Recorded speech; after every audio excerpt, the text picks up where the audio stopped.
నమస్కారం అండి. నా పేరు రమ్య. నేను స్ట్రీట్ కాజ్ అనే ఒక సంస్థకి 2021 ఇయర్కి అధ్యక్షురాలిగా పనిచేస్తున్నాను. స్ట్రీట్ కాజ్ అనేది ఒక స్టూడెంట్ రన్ ఎన్జిఓ. సో మేము 2009లో ఈ సంస్థ అనేది స్టార్ట్ చేయబడింది. అండ్ ఇప్పుడు మాకు హైదరాబాద్లో 48+ డివిజన్స్తో స్ట్రీట్ కాజ్ భాగమై ఉంది. అండ్ అలాగే మాకు 6 యూనిట్లు ఉన్నాయి. ఒక్కొక్క యూనిట్ ఒక్కొక్క ప్రాబ్లం కోసం వర్క్ చేస్తుంది. స్ట్రీట్ కాజ్ E-Force, అలాగే street cause gold, innovation and research, Hyderabad youth assembly, అలాగే స్ట్రీట్ కాజ్ ప్రైడ్. సో ఈ సంస్థలో మెయిన్గా మనకి స్టూడెంట్స్ ఉంటారు. Students from first year engineering నుంచి వాళ్ళ ఫైనల్ ఇయర్ ఇంజనీరింగ్ వరకు వర్క్ చేస్తూ ఉంటారు.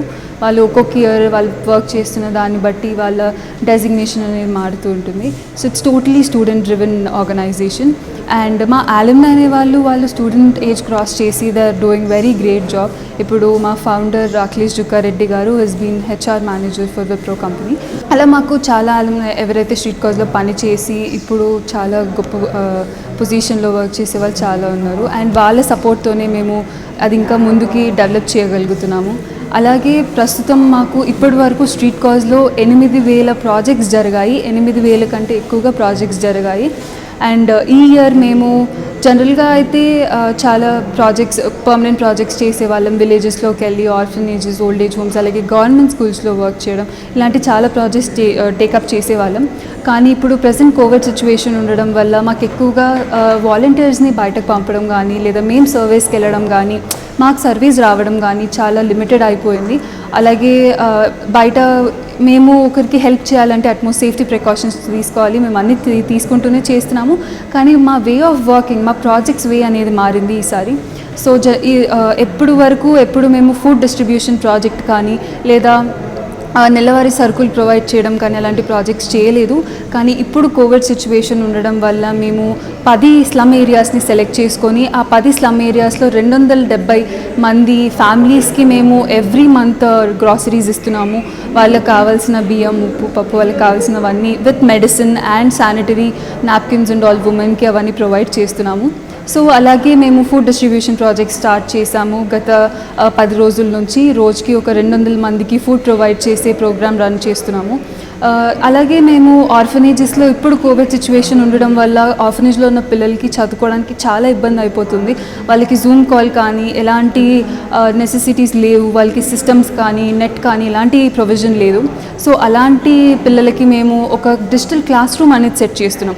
ప్రతి ఆర్ఫనేజ్కి ఒక కంప్యూటర్, అలాగే ఒక ప్రొజెక్టర్ సిస్టమ్ ఇవన్నీ ఇచ్చి వాళ్ళకి నెలవారీ నెట్వర్క్ ప్రొవిజన్స్ అన్నీ ఇవ్వడంతో ఆ పిల్లల్ని కూడా ఎంకరేజ్ చేసినట్టుంది ఈ కోవిడ్ సిచ్యువేషన్లో చదువుకోవడానికి. అలాగే మేము చాలా విలేజెస్కి వెళ్తున్నాము. విలేజెస్ సర్పంచ్తో మాట్లాడుతున్నాము. వాళ్ళతో మాట్లాడి వాళ్ళ విలేజ్లో ఎలాంటి ప్రాబ్లమ్స్ ఉన్నాయి, వాళ్ళ ప్రజలు ఎలాంటివి వాటితో ఇబ్బంది పడుతున్నారు, ఆ చుట్టుపక్కల ఏరియాస్లో ఏమైనా ఇబ్బంది ఉందా, రోడ్స్ ప్రాబ్లం కానివ్వండి, బస్ స్టాప్స్ ప్రాబ్లం కానివ్వండి, వాటర్ ఫెసిలిటీ కానివ్వండి, స్ట్రీట్ లైట్ సెటప్స్ కానివ్వండి, ఏవైనా ఆ పర్టికులర్ విలేజ్లో కానీ ఆ చుట్టుపక్కల ఉన్న తండాల్లో ప్రాబ్లమ్స్ కానీ మేము సర్పంచుల ద్వారా తెలుసుకొని మా వాలంటీర్స్ అక్కడ ఉండే వాళ్ళ ద్వారా తెలుసుకొని మేము ఆ ప్రాజెక్ట్స్ జరిపిస్తున్నాం. ప్రస్తుతానికి మేము ఈ డిసెంబర్ లోపల ఒక 50 lakhs వర్త్ ఇంపాక్ట్ అనేది క్లోజ్ చేద్దాం అనుకుంటున్నాము.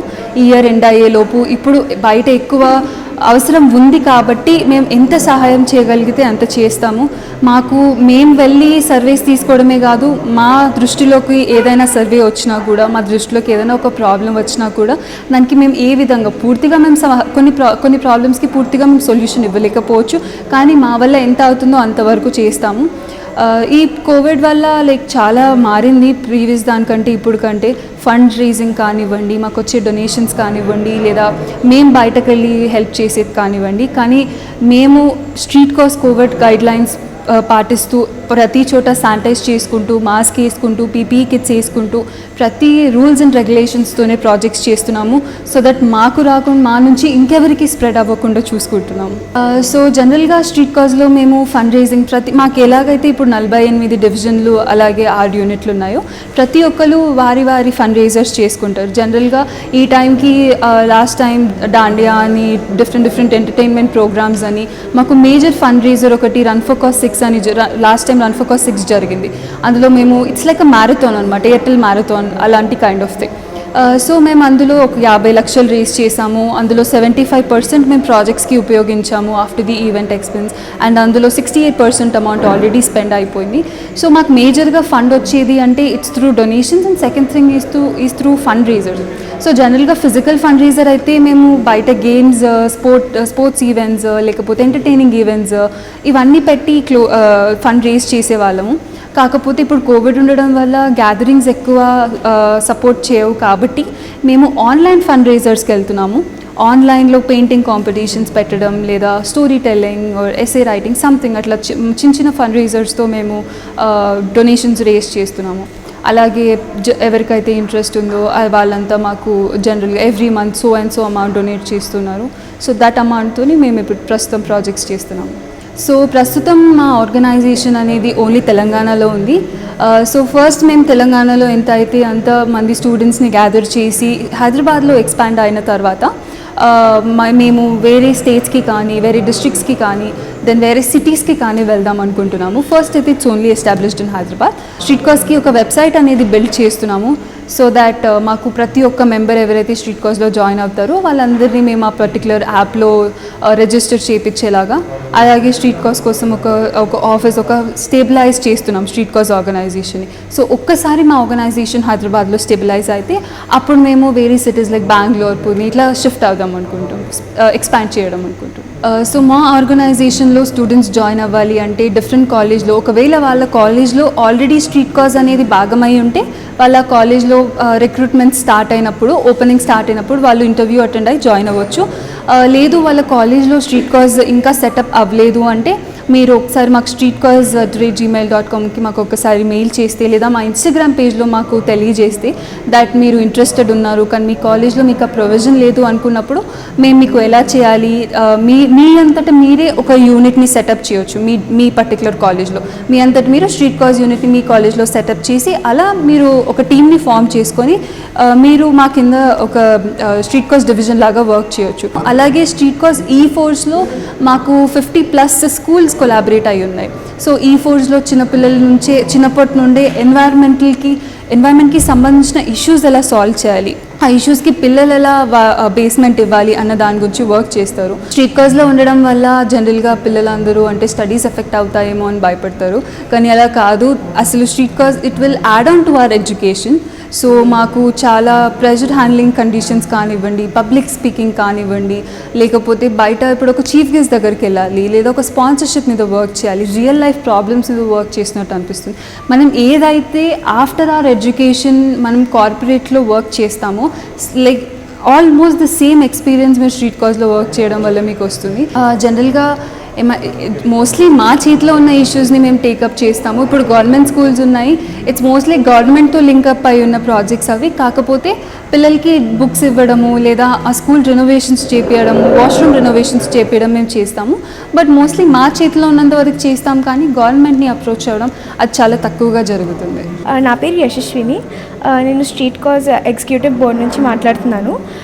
ప్రతి సంవత్సరం స్ట్రీట్ కాజ్ హైదరాబాద్ ఒక పెద్ద ఈవెంట్ని ఆర్గనైజ్ చేస్తుంది. దాని పేరు హైదరాబాద్ యూత్ అసెంబ్లీ.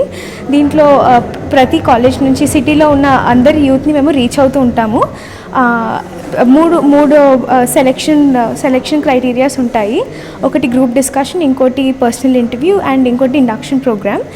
ఈ ప్రోగ్రామ్స్ అన్నీ అయ్యాక సెలెక్ట్ అయిన వాళ్ళందరినీ అసెంబ్లీకి పిలుస్తాము, మెంబర్స్ని అసెంబ్లీకి పిలుస్తాము. పిలిచిన తర్వాత ఇక్కడ అఖిలాది సమితి నుంచి ఎంచుకున్న లక్ష్యాలు మేము దీని గురించి మాట్లాడుతూ ఉంటాము. ఫస్ట్ ఫేజ్లో 4 లక్ష్యాల గురించి, సెకండ్ ఫేజ్లో 4 లక్ష్యాల గురించి మాట్లాడతాము. మాట్లాడిన తర్వాత వచ్చిన ప్రాజెక్ట్స్ని మేము యాక్చువల్లీ అతిగా మెజారిటీ ఉన్న ప్రాజెక్ట్స్ని మేము ఇంప్లిమెంట్ చేస్తూ ఉంటాము. ఇప్పటివరకు అలా చాలా ప్రాజెక్ట్స్ చేసామన్నమాట. ఇంతకుముందు 9 ఇయర్స్ నుంచి ఇది వస్తుంది. మేము చేస్తూ ఉన్నాము. 2011లో అఖిలేష్ చుకారెడ్డి అని మా ఫౌండర్ దీన్ని స్టార్ట్ చేశారు. అప్పటి నుంచి మేము లెగసీ లాగా మేము ప్రతి సంవత్సరం చేస్తూ ఉంటాము. అండ్ పోయిన సంవత్సరం మేము 15 lakhs వర్త్ ప్రాజెక్ట్స్ చేశాము ఓన్లీ హైదరాబాద్ యూత్ అసెంబ్లీ ద్వారా. ఇలా మేము ప్రతి సంవత్సరం పెద్ద ప్రాజెక్టులని వెలుగులోకి తీసుకొస్తూ దాన్ని మేము అందరికీ సహాయపడేలాగా చేస్తూ ఉంటాము. ఇది ఆల్రెడీ యునైటెడ్ నేషన్స్ అంటే ఐక్యరాజ్య సమితి మాకు ఆల్రెడీ రికగ్నిషన్ ఇచ్చింది 2011లో. అండ్ ఎవ్రీ ఇయర్ ఇలాగే జరుగుతూ ఉంటుంది అని మేము ఆశిస్తున్నాము.